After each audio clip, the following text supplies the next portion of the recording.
Assalamualaikum warahmatullahi wabarakatuh. Suatu ketika Nabi Shallallahu Alaihi Wasallam mendatangi rumah istri kesayangan beliau, Al-Humairah Aisyah radhiyallahu anha. Melihat kedatangan beliau, Aisyah yang sedang duduk bersila ingin bangkit menyambut, tetapi Rasulullah Shallallahu Alaihi Wasallam bersabda, "Duduklah saja pada tempatmu, wahai Ummul Mukminin, tidak perlu engkau berdiri." Nabi Shallallahu Alaihi Wasallam menghampiri Aisyah dan kemudian berbaring terlentang dengan berbantalkan pangkuannya. Tampak sekali kemanjaan dan kasih sayang beliau kepadanya.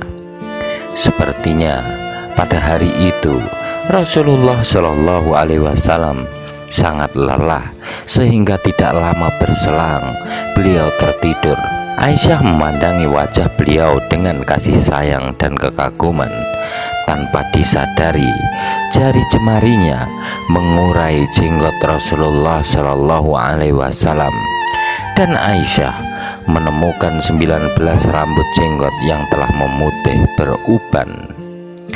Tiba-tiba tersirat di dalam hatinya, sesungguhnya beliau akan keluar dari dunia, meninggal sebelum aku, dan tinggallah umat Islam dalam keadaan tanpa Nabi.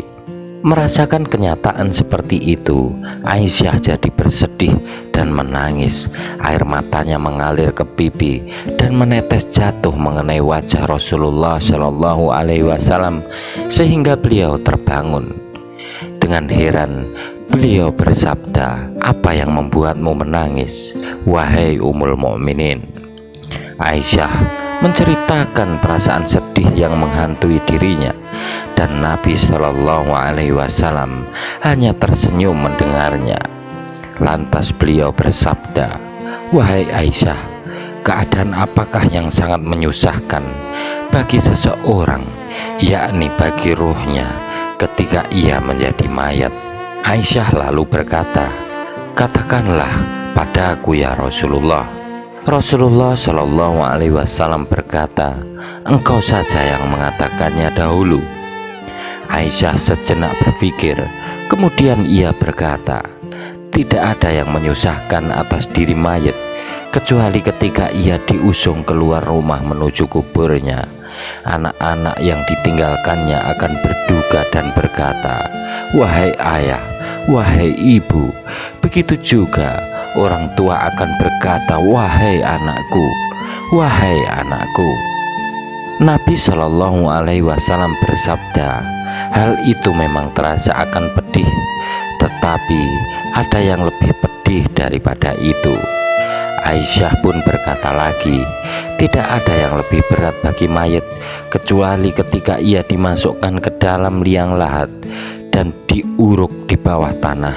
Anak dan orang tuanya, kerabatnya, dan kekasihnya akan meninggalkannya pulang. Mereka membiarkannya sendirian beserta amal perbuatannya, menyerahkan urusannya kepada Allah. Kemudian setelah itu datanglah malaikat Munkar dan Nakir ke dalam kuburnya." Beliau bersabda lagi, "Apalagi yang lebih berat dari apa yang engkau katakan itu?" Aisyah menjawab, "Allah dan Rasulnya lebih mengetahuinya."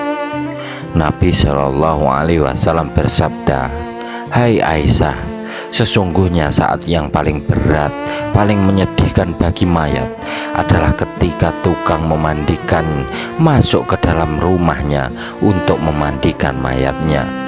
Kemudian beliau menjelaskan lebih lanjut bahwa ketika tukang memandikan itu melepas cincin atau perhiasan lainnya dari tubuhnya, melepas pakaian pengantin atau pakaian lainnya dari badannya, melepaskan sorban para syekh dan pukhoha dari kepalanya, ketika itulah sang ruh berseru saat melihat tubuhnya yang telanjang, seruan yang bisa didengarkan oleh seluruh makhluk kecuali jin dan manusia.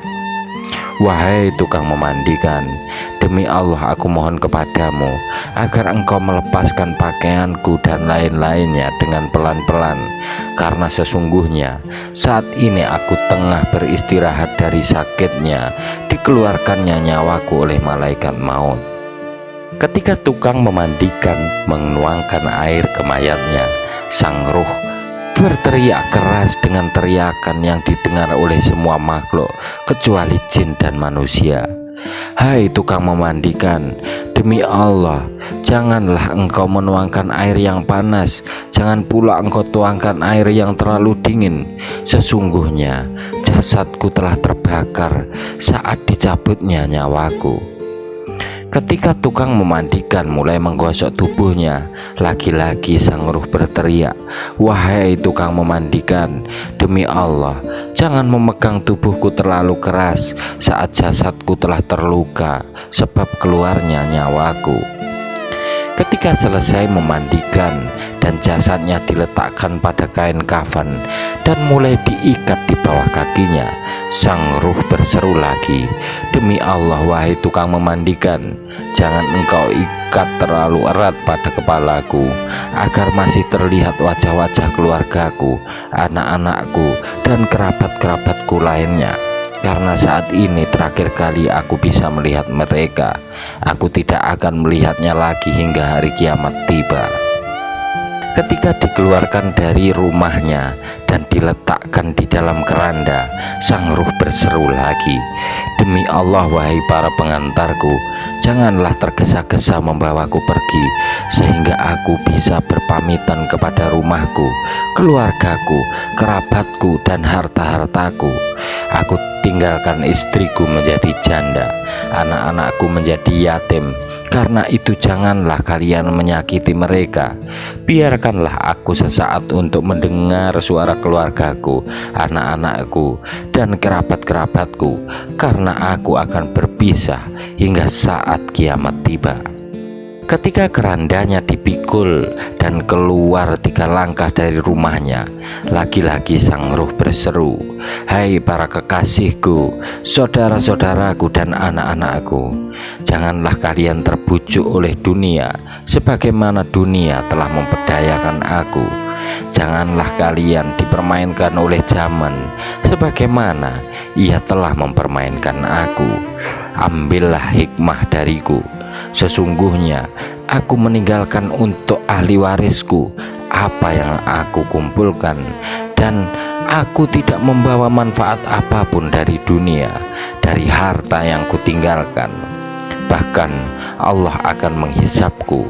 Engkau bersenang-senang dengannya, harta peninggalanku itu, dan kalian tidak mendoakan aku. Sungguh nasihat yang sangat berharga. Sayangnya semua seruan dan teriakan roh tersebut tidak bisa didengar oleh seluruh makhluk.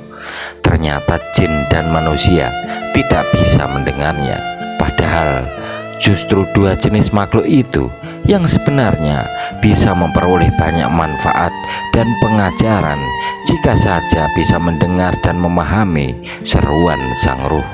Ketika jenazahnya disolatkan dan sebagian orang meninggalkan masjid atau musola, sang ruh berseru lagi, demi Allah wahai saudara-saudaraku, aku tahu bahwa orang mati akan dilupakan oleh orang-orang yang masih hidup. Akan tetapi janganlah kalian cepat-cepat pulang sebelum kalian melihat tempat tinggalku. Sesungguhnya aku tahu bahwa wajah mayat itu lebih dingin daripada air yang sangat dingin bagi orang-orang yang masih hidup. Tetapi janganlah kalian terlalu cepat pulang meninggalkan aku sendirian. Ketika jenazahnya diletakkan di sisi kuburnya dan kemudian diturunkan ke liang lahat, sang ruh berseru untuk terakhir kalinya, demi Allah wahai saudara-saudaraku dan para pengantarku, sesungguhnya aku mendoakan kalian semua, tetapi mengapa kalian tidak mendoakan aku? Wahai ahli warisku, tidakkah aku kumpulkan harta dunia kecuali aku tinggalkan untuk kalian? Maka ingatlah kalian kepadaku dan berbuatlah kebaikan. Setelah aku mengajarkan kalian membaca Al-Quran dan tata krama, adab, hendaklah kalian jangan lupa mendoakan aku. Ya ikhwan, mudah-mudahan kisah ini semakin menambah keimanan dan ketakwaan kita kepada Allah Subhanahu wa Ta'ala. Wassalamualaikum warahmatullahi wabarakatuh.